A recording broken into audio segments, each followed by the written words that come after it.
Before we get into today's show, let me tell you about the latest deal from Mike Lindell, MyPillow. Once again, the big box stores have canceled their orders simply because they don't agree with Mike Lindell's politics. They don't like it because he supports President Trump. Well, he's going to pass that savings on to you. No more middleman. And boy, does he have some great deals on the Giza Dream sheets and the Percal bed sheets. Listen to this. Giza Dream queen size, normally $139.98. Your wholesale price, $69.99 when you use promo code Joey. King size, only $79.99. The Percal queen size, normally $89.98. Your wholesale price, $29.98 when you use promo code Joey. Just call 1-800-893-4059 or go to mypillow.com. Always use promo code Joey. Free shipping options available. This allotment's not going to last very long. When they're gone, they're gone. mypillow.com. Promo code Joey. Thanks for joining me in the PhD Weight Loss and Nutrition Studios. To lose weight for the last time, visit myphdweightloss.com. It was a weekend of violence. A person of interest is in custody now after a shooting during final exams at Brown University that killed 2 students and wounded 9 others, though key questions remain unanswered nearly a day after that attack. Meanwhile, down in Australia, a heroic shopkeeper tackled and disarmed one of the terrorists who opened fire on a Bondi Beach Hanukkah celebration, leaving at least 15 dead and over 40 injured. The victims include a 10-year-old girl, a popular rabbi, and an elderly Holocaust survivor. Looks like former President Joe Biden might be in for a humbling chapter in his post-presidency. According to a New York Times report, Biden is struggling mightily to raise funds for what would be his presidential library. We have details on that. And a South Carolina Senate subcommittee advanced proposed legislation to ban the airborne release of chemicals into the atmosphere, known as chemtrails. You probably see them throughout the week, which could lead to a fuller Senate debate on the alleged existence of a shadowy government plot to engineer weather patterns. I told you we'd be back. And ye shall know the truth, and the truth shall make you free. It's Joey Hudson. I wanted to name it the Joey Hudson bill, but, they don't allow you to put names on bills. But I wanted to call it the Joey Hudson bill because I know that one's been near and dear to you for a number of years. That's how it's done. Let your voice be heard. And the truth shall set you free. Here's Joey Hudson. A person of interest is in custody after a shooting during final exams at Brown University that killed 2 students, wounded at least 9 others, though key questions remain nearly 24-plus hours afterwards. The attack on Saturday afternoon set off hours of chaos across the Ivy League campus and surrounding Providence neighborhoods as hundreds of officers searched for the shooter, urged students and staff to shelter in place. As you can imagine, there was a lot of fear in the air on that campus. The lockdown, which stretched into the night, was lifted early yesterday morning on Sunday, but authorities had not released information about a potential motive yet. Colonel Oscar Perez, the Providence police chief, said that the person in custody was in their 30s and that investigators were not searching for anyone else, but that no one had been charged yet. He declined to say whether the detained person had any connection to the university. The person was taken into custody at a Hampton Inn hotel in Coventry, Rhode Island, about 20 miles from Providence, where police officers and FBI agents remained Sunday and probably will be there for days, if not weeks to come, as they are investigating the crime scene in that area. The shooting occurred during one of the busiest moments of the academic calendar as final exams were underway at Brown. They canceled all remaining classes, exams, papers, and projects for the semester and told students they were free to leave campus to go home for Christmas. The gunman opened fire inside a classroom in the university's engineering building, firing more than 40 rounds from a 9mm handgun.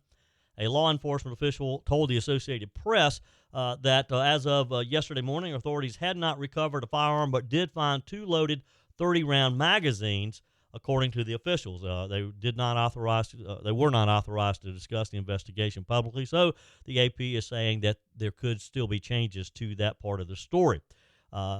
Brown University President Christina Paxson at a news conference said, "Everybody's reeling and we have a lot of recovery ahead of us. Our community's strong and we'll get through it, but it's devastating." As of Late yesterday afternoon, one student had been released from the hospital. 7 others were in critical but stable condition. One was in critical condition as well. Many area businesses announced Sunday afternoon that they would remain closed. A scheduled 5K run was postponed until next weekend, and Providence leaders said residents would notice a heavier police presence in that area. Crystal McCallum of Chicopee, Massachusetts, was staying at the hotel where the arrest occurred. She was with her daughter to attend a cheerleading competition in Providence, but after hearing about the shooting, she said that they moved to a safer area outside of the city. She said it was just weird and scary. Investigators were not immediately sure how the shooter got inside the first-floor classroom at the Barris and Holly building. It's a 7-story complex that houses the School of Engineering and Physics Department. The building includes more than 100 laboratories, dozens of classrooms and offices, according to the university's website. Now, this just kind of goes back to something that we have talked about many times in the past after these types of horrible shootings happen. I don't care what types of safeguards you have up or in place. Somebody like this person, and again, we'll find out more information, probably even today. But when somebody like this is this evil, this deranged, and they want to harm people, they always find a way, don't they? I've said this many times. You can't just think of every particular scenario that a madman can think of when trying to protect a campus like this. And when we are a free society, free to go about our lives, thank goodness, there's always risk involved. And it shouldn't be risky to be in school, to be on campus taking your final exam for the semester. That should not be risky at all. But in today's world, unfortunately, it is, because we continue to see these types of copycat crimes occur. I'm sure as we get into this, we'll find out that this person, I'm going to guess, there's nothing to indicate this, is probably going to be a young man. He's upset about something. And he saw his opportunity, probably had scouted the building, maybe even a student or a former student or a friend of a student. But again, you can't think of every single thing. Otherwise, we would all be miserable in not being able to go about our work day, our school day, wherever we are, whether it's a workplace violence or school campus violence like we've seen so much. Surveillance video that was released by police showed a suspect dressed in black walking from the scene. That video, along with other data, and FBI Director Kash Patel indicated that they used geolocation capabilities to help track down the person of interest in this deadly shooting. Mr. Patel posted an update on X about the FBI's response to the shooting that left these 2 students dead. He wrote that the FBI Cellular Analysis Survey Team provided critical geolocation capabilities that helped the FBI Boston Safe Streets Task Force, U.S. Marshals, and Coventry Police Department to detain the person of interest at this hotel. The detention was sparked by a tip that Providence Police had received. They did not give elaborating information on that. Fox News reported earlier that the police in Coventry said the person of interest was found at around 3:45 a.m. at a hotel in Coventry, as we reported earlier. A few details again about the person. Officials held a press conference yesterday, but said no official updates were immediately available as far as the person. Providence Police Chief said right now the investigation continues to progress extremely fast. We're in the process of collecting evidence and seizing items that we need to seize, search locations that we need to search. Students in the nearby lab, we're told, turned off lights, hid on their desk after receiving the alert. A doctoral student in engineering was in one of the classrooms. Xingshang Shin described how terrified, saying, "I'm just in here shaking, watching through the window as armed officers surrounded his dorm." Marie Camara, 20, a junior from New York City, was coming out of the library and rushed inside a nearby building to seek shelter. She spent more than 3 hours there texting friends while police searched the campus. She said, everyone is the same as me, shocked and terrified that something like this happened. And it is. It's shocking that this would happen anywhere. Of course, Brown University is the 7th oldest higher education institution in the U.S. It's one of the nation's most prestigious colleges, with roughly 7,300 undergraduates and more than 3,000 graduate students. You know, I'm just remembering, isn't this where Kamala Harris went? Isn't she a graduate of Brown University? Not that that matters, but the thought just popped into my mind. Anyway, it's an old school. It's a prestigious school, and this kind of shows you that this type of action can take place anywhere. I don't care what school you go to. I don't care what kind of security they have. This can happen anytime you have a madman, someone who is extremely troubled. And again, I'm going to bet this is going to be a young man like we've seen so many times in the past. But those details will be coming soon, I'm sure. Everyone says they'll start after the holidays, and that's exactly why most people never tackle those extra pounds at all. Joey Hudson here. Right now, PhD Weight Loss is making it easy to start before the new year with a bonus designed to get you moving now. They're adding 2 free weeks to your program. That means you can ramp up during the holidays and start the new year already working toward your goals. Those 2 free weeks mean you won't roll into January feeling behind. You'll hit January already losing, already feeling better, already in control. PhD's metabolic reset system teaches your body to burn fat first. No drugs, no starvation diets, no endless workouts, just a smarter science-based system that fits real life. And when you mention 2 weeks on the phone, they'll waive your consultation fee and pay for the cost of your food during the entire program. There's no reason to wait, no reason to repeat last year. Call PhD Weight Loss today and start 2026 already ahead. 864-644-1900. Call today. That's 864-644-1900, or go to myphdweightloss.com. Don't wait. Do it today. As if the shooting at Brown University wasn't enough, we move way down south. They had guns. He had nothing, and he's still charged. On one of the most famous beaches in the world, during a peaceful Hanukkah celebration, terrorists opened fire on families, on children, on innocent people, just out having fun with their family. And the man who stopped them, he wasn't a cop, wasn't even military, wasn't even trained. He was a fruit seller. What happened next is one of the most unbelievable acts of courage that you're going to hear all year, and it likely saved dozens of lives. So what happened at Bondi Beach in Australia this weekend is the kind of story that cuts through all the noise, because it reminds us what real courage actually looks like. A peaceful Hanukkah celebration on one of the most famous beaches in the world turned into a nightmare when 2 terrorists opened fire on a crowd that included families and children, and thousands of people gathered to mark the start of the Jewish holiday. And what happened there on Bondi Beach is the kind of story that cuts through all the noise, because it reminds us what courage actually looks like. A peaceful Hanukkah celebration, again, very famous beach, turns into a nightmare when these 2 terrorists open fire. And in the middle of that chaos, with gunfire, screaming, people running for their lives, one man made a split-second decision that certainly saved lives.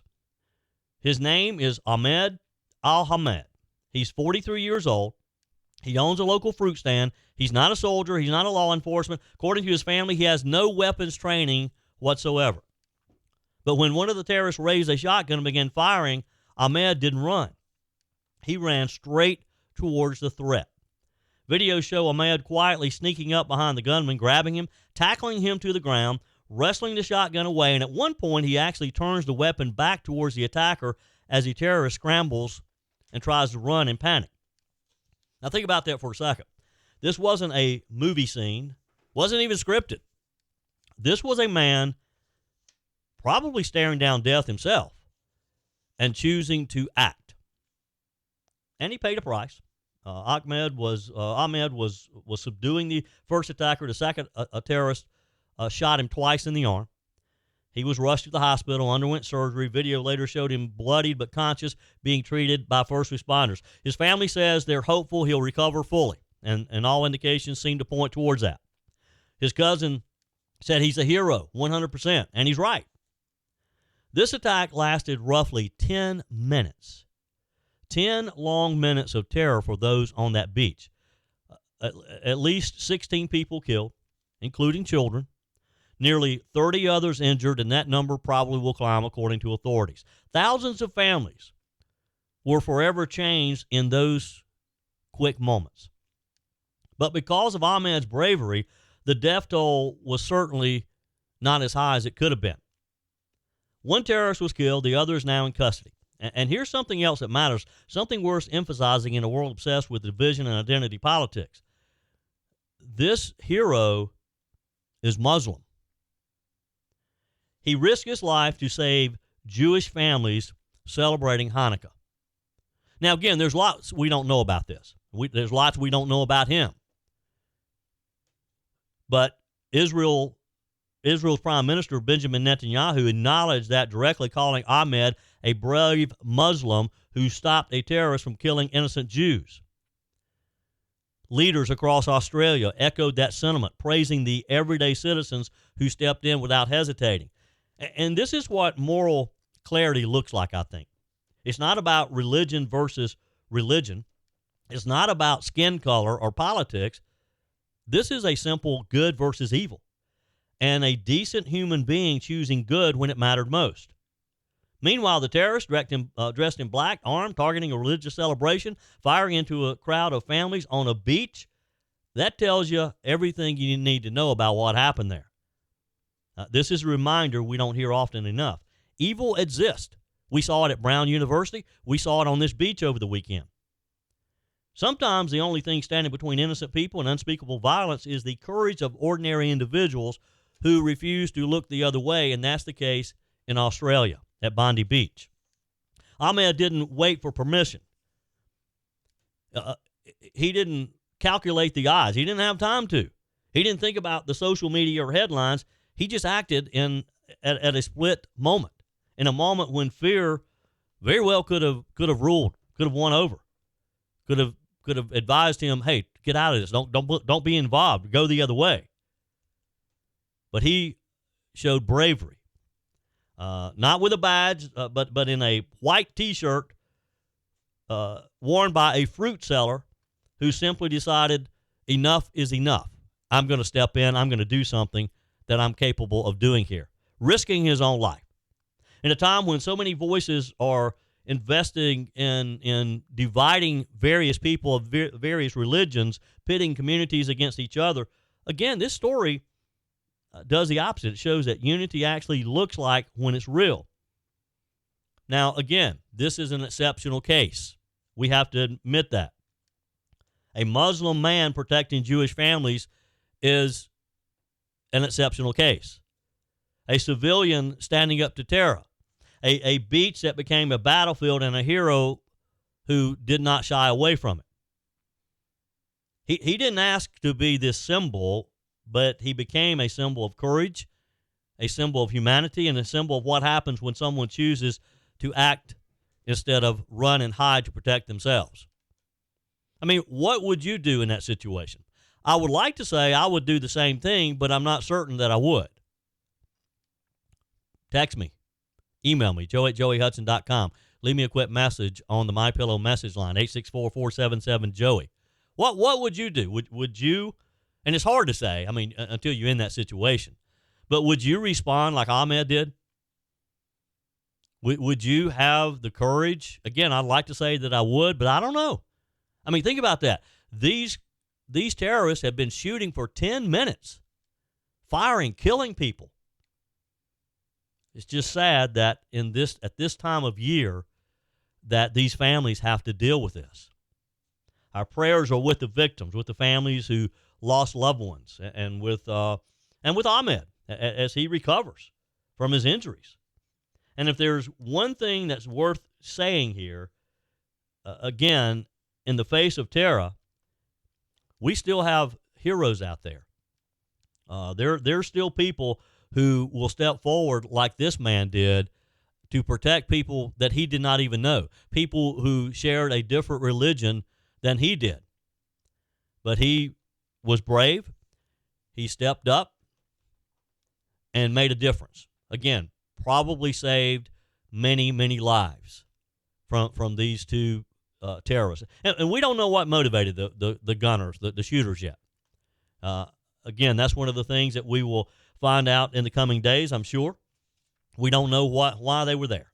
But President Donald Trump said that American Jews celebrating Hanukkah should not be worried about their safety following this Bondi Beach attack. He told Fox News yesterday, celebrate proudly, be proud of who you are. And you know, the president's comments come after this horrible, horrible mass shooting. Australian Prime Minister Anthony Albanese condemned the mass shooting, as you can imagine, saying an attack on Jewish Australians is an attack on every Australian, and every Australian tonight will be, like me, devastated on this attack on our way of life. There's no place for this hate, violence, and terrorism in our nation. Let me be clear, we will eradicate it.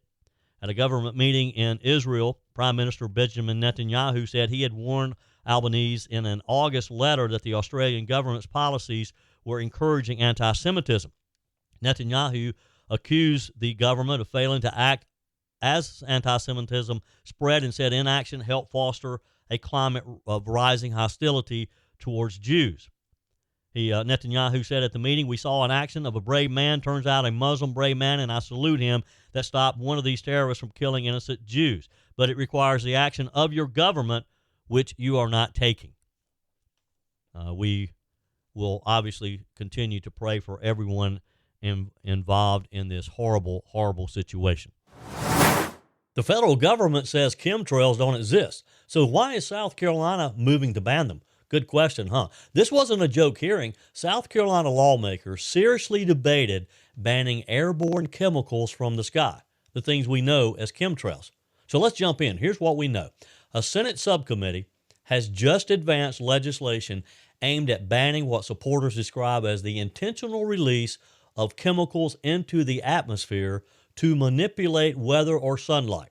Yes, we're talking about chemtrails. The bill, Senate Bill 110, it's sponsored by Easley Republican Senator Rex Rice, and it would prohibit any airborne release of chemical compounds over South Carolina if the purpose is to affect temperature, if it is to affect weather patterns or sunlight intensity.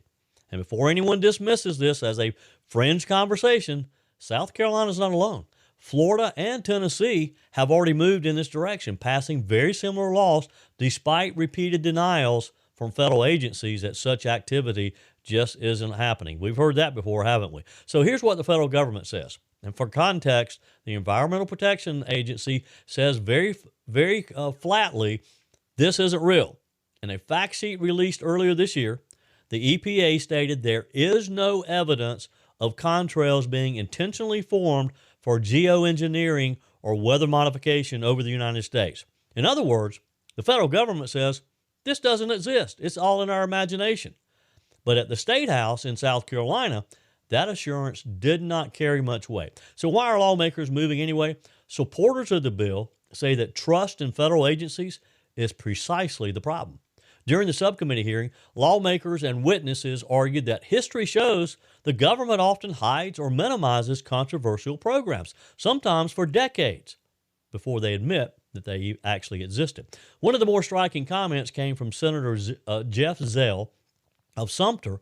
Senator Zell is an Air Force veteran who said outright that while he isn't fully convinced there's a massive conspiracy, he wouldn't be shocked if one existed either. He pointed his point was certainty. It was skepticism that he was speaking about. And that theme ran throughout the hearing. Several supporters pointed to statements made earlier this year by Health Secretary Robert F. Kennedy Jr., who suggested the Department of Defense has experimented with adding substances to jet fuel to alter atmospheric conditions. These remarks gave chemtrail skeptics new ammunition, not because they prove anything, not definitively anyway, but because they came from inside the federal government. So the science and the dispute. To be clear, there are legitimate weather modification technologies out there. Cloud seeding, for example. It's been studied and used in limited context for decades, but mainstream atmospheric scientists overwhelmingly reject the idea that large-scale weather manipulation is actually happening through commercial air traffic. Now, multiple surveys of climate scientists have found no evidence supporting chemtrail claims as they're commonly described. That scientific pushback, however, was largely absent from this hearing in South Carolina. Every witness who testified every witness who testified, I'll repeat again, every witness who testified spoke in favor of the bill.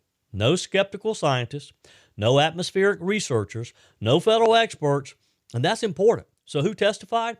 Among those testifying was Dane Wigington, founder of Geoengineering Watch, the creator of a documentary called The Dimming, which argues that weather manipulation is occurring on a massive scale.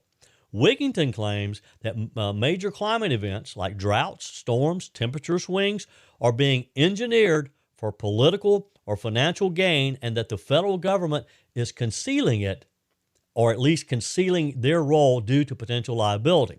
He's been a prominent figure in this movement for years, though his theories have been challenged and rejected by most of the scientific community. We know that, though, don't we? We saw that during COVID. At one point during the hearing, Wigington sparred with Senator Josh Kimbrell of Spartanburg, himself an aviation industry executive, who questioned the basic logistics of the claims. Senator Kimbrell asked a very practical question. Even if someone wanted to block sunlight or meaningfully alter weather patterns, how could a limited number of aircraft possibly disperse enough material to do it? His point was simple. The scale required doesn't seem plausible. That seemed to be a question of others too. However, despite those questions, the bill advanced. The 4-member subcommittee voted to move Senate Bill 110 forward, with Senator Kimbrell casting the only no vote. Subcommittee Chairman Senator Michael Gambrell said that advancing the bill didn't mean the panel fully endorsed the claims, only that the issue deserves a broader discussion before the full committee. In other words, let the debate continue. There was also acknowledgement that even if chemtrails were real, a state law might have limited practical impact, since airspace is largely regulated by the federal government. Still, supporters argue states have a responsibility to assert sovereignty wherever possible. Now, what's not in the bill, one interesting wrinkle here, is cloud seeding. A company that performs cloud seeding reached out to lawmakers, supposedly, asking that the technology be explicitly excluded from the legislation, arguing it's well-studied and potentially beneficial. Supporters of the bill say they're open to that discussion, but want to draw a hard line against any unregulated or undisclosed atmospheric activity. Representative Lee Gilreath of Pickens County, who's backing similar legislation with criminal penalties attached, says that opposition is coming and future hearings will be far more contentious. So the bigger question, what's really going on here? This debate isn't just about chemtrails. It's about trust in federal agencies, trust in scientific institutions, trust in transparency. For supporters, it's about protecting state authority and public health in a world where people no longer assume the government tells us the whole truth. For critics, it's about legislating against something that science says doesn't exist, or doing so without hearing both sides. Either way, the bill is moving forward, and whether you think this is overdue oversight or misplaced paranoia, one thing is clear. South Carolina lawmakers are tapping into a deep vein of skepticism that isn't going to go away anytime soon. So that's where we stand now. It's a story we'll continue to follow. Well, folks, looks like President Joe Biden, former President Joe Biden, slip of the tongue there, excuse me, might be in for a humbling chapter in his post-presidency. All right, this is according to the New York Times. And I don't think the New York Times would make this up, not this story anyway, about their buddy Joe Biden. Biden is struggling mightily to raise funds for what would be his presidential library, and we're talking way behind pace here, according to the Times. So while Barack Obama's presidential center in Chicago has raked in a whopping $1.5 billion, Donald Trump's aiming for nearly $1 billion to build his own library down in Miami. Joe Biden's foundation, well, it hasn't brought in a single new donation at all this year. Instead, it's been running on fumes, a leftover $4 million from his 2021 inauguration. And let's just be honest here. That's pocket change in presidential library terms. The Biden team says that they're just now starting to fundraise in earnest. But even their own filings tell the story. They expect to bring in only $11.3 million by the end of 2026, 2027. That's less than 6% of their stated goal of $200 million. Ouch. And here's where it gets even more awkward. Some of Biden's own donors say they haven't heard a word from the foundation.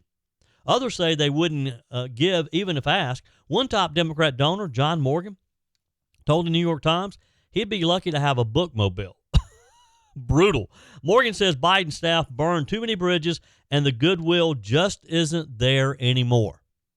Now, because the fundraising is going so poorly, there's talk of maybe combining the Biden Library with an existing Biden Hall, which is at the a project at the University of Delaware. In other words, downsizing the whole thing and maybe just sticking it on a campus building that's already in progress.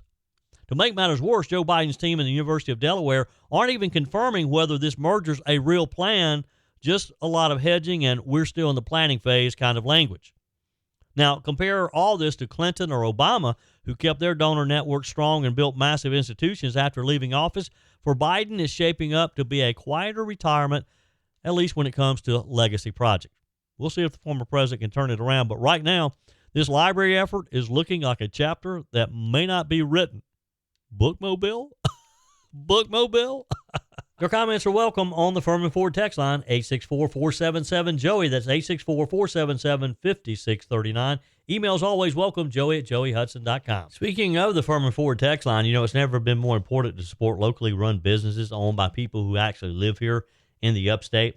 Let me take a minute to talk with you about our friends at Furman Ford. If you're looking for a new vehicle, maybe a great pre-owned vehicle, one you can trust, or maybe you're looking to order that special vehicle.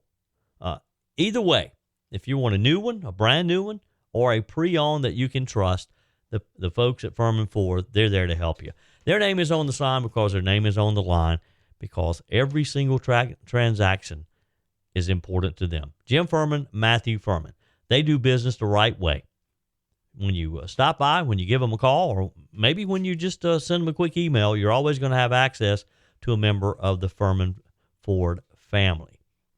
And by the way, they also offer great service, and you're not going to have to wait weeks and weeks to get it done. And you do not have had to purchase your vehicle at Furman Ford. Doesn't even have to be a Ford. They service all makes and models. Visit my friends at Furman Ford online at furmanford.com, furmanford.com. Let me start with just a simple question for you today. When was the last time Washington did something that actually put more money back in your pocket without any strings attached?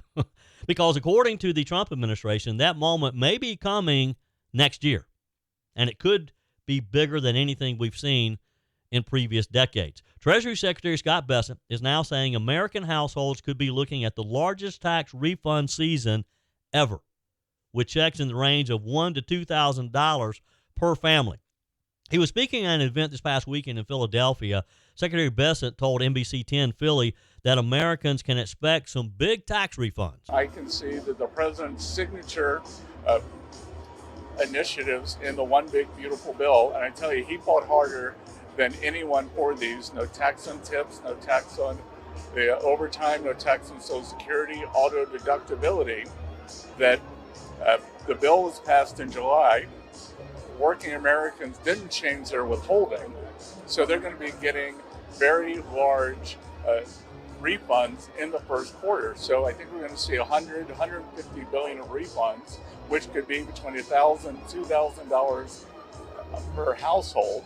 Then they'll change their withholding, and they'll get a real increase in their wages. So I think 2026 is going to be a very good year. Now, if this turns out to happen, boy, this is big news, isn't it?